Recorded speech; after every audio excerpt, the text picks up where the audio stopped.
organizing this, and I'm thankful to Dr. Yusra for letting me have a chance to present something.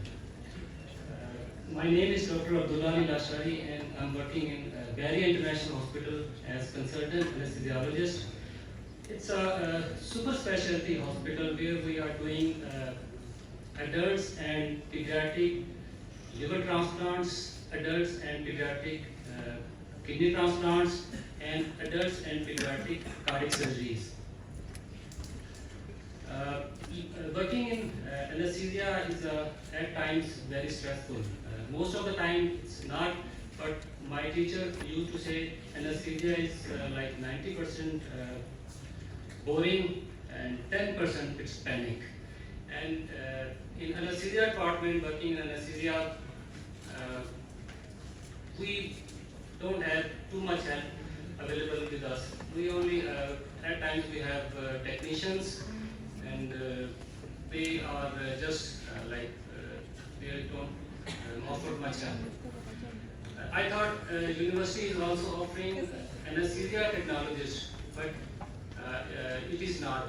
But I would say that you should also offer anesthesia technologists because we really need some learned technologists in operation theatre. It was not mentioned. Okay. That is good news.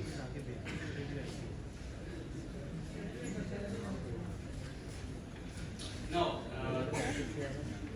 the general public don't have much concept of anesthesia. They think that we only just give an injection, put the patient to sleep, and that's it. But it's not the case. We put the patient to sleep, but then we take control of the patient different systems like cardiovascular system, brain, urinary systems, and respiratory systems, and be on the patient side all the time. We manage the patient, we manage the surgeon, and all things going around, and make it sure that all goes well and patient is in safe hands. The patient themselves actually are more scared of anesthesia than the surgery itself, and it's our we always ensure the patients that you are in safe hands.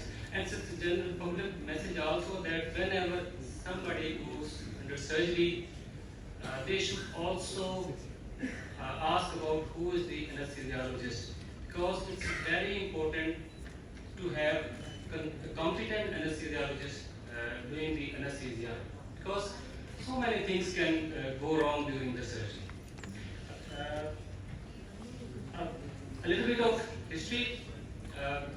16th October 1846 is a hallmark of anesthesia. Before this date, there was no word such as anesthesia. But anesthesia those days were more or less like physical. They, you can see the anesthetists coming, and this anesthesia, and this is also anesthesia. Actually, they at times they leave the patient so that the patient goes to hypovolemic shock and becomes unconscious, and then they do the surgery. And you can well imagine how the mortality would have been by then. And most of the time, because there was no anesthesia at all, and they physically grabbed the patient and surgery was done. And obviously mortality was very high. In those days, mortality was as much as 25%. Every fourth patient would die of surgery. It was like death sentence. But there is also reported a case of 300% mortality. There was a famous surgeon, Robert Liston, who was famous because he was very quick. He used to do like amputation in 2.5 minutes. And he was also famous because he had mortality of only 10%. Every 10th of his patient would die, and he was considered to be a very successful surgeon. One day while he was doing surgery, he accidentally cut the finger of his assistant, and one of the person watching was so terrified that he had cardiac arrest there and he died. Later, the patient also died of infection, and that assistant also died due to infection. This is quoted as 300% mortality. Now, on this day, William Morton did a documented case of anesthesia. There was a patient who had a tumor below the jaw. William Morton did a documented case of anesthesia, and that was on this date, and this day is worldwide celebrated as World Anesthesia Day, 16th October. And this case really changed the history of the humankind.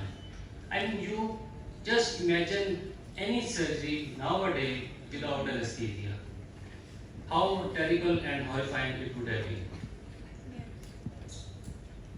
I usually equate the invention or development of anesthesia as like invention of steel or electricity, because and without anesthesia, the development of the medicine would not have been possible.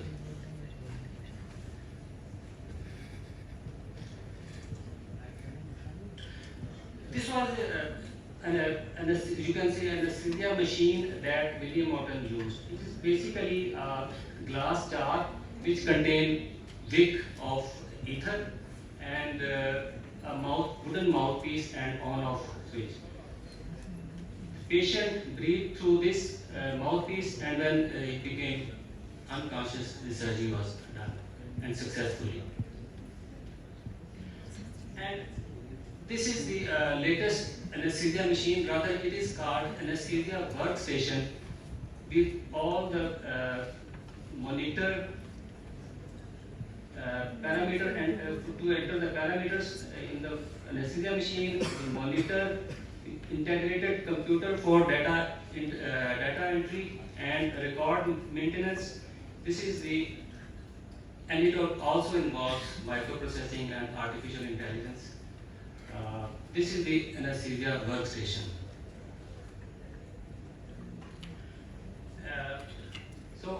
Anesthesia is, as compared to medicine or surgery, is a relatively new discipline, but as I mentioned, it has transformed the field of medicine and surgery.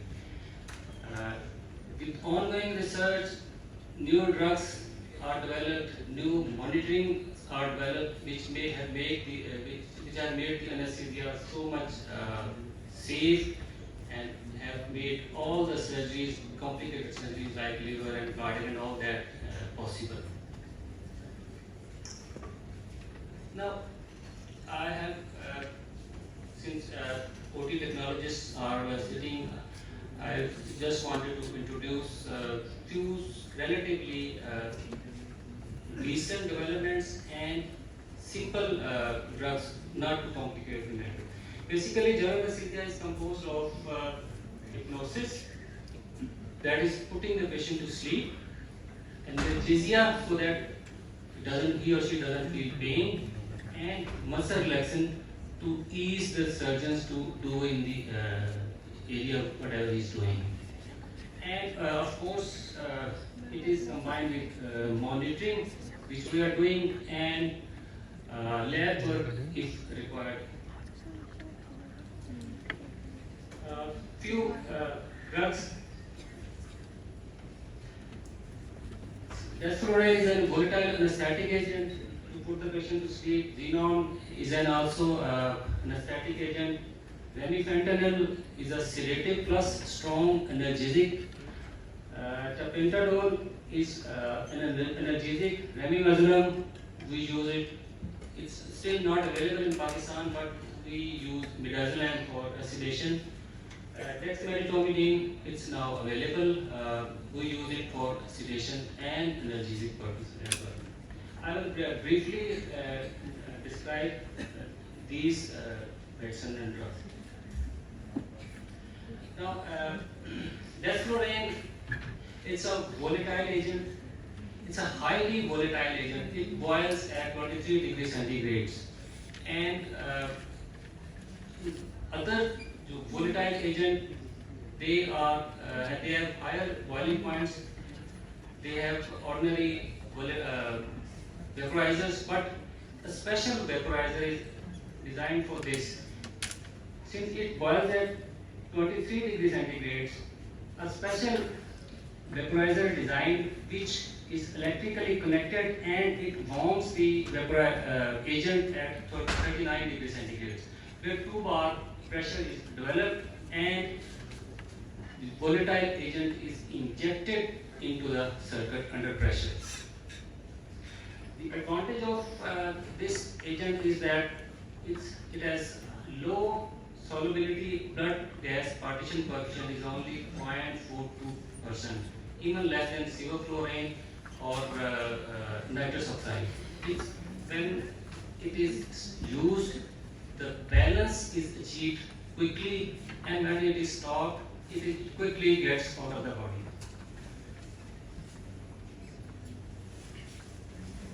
But here I want to emphasize something, that all the gases that we use have greenhouse effect. They more or less, they all contribute to the greenhouse effect. Desflurane is also a greenhouse effect because these gases are chlorofluorocarbon or hydrogenated carbons. They give chlorine in the environment and they damage the ozone and have a greenhouse effect. For example, 1 kilo of desflurane, its greenhouse effect is equivalent to 3.7 tons of carbon dioxide. 1 hour of desflurane anesthesia is equivalent to carbon dioxide production equivalent to a car running for 400 kilometers. That is why I always recommend to the anesthetist students and all them to use low flow anesthesia so that environmental impact can be minimized. Nitrous oxide is also no exception, that is also greenhouse gas.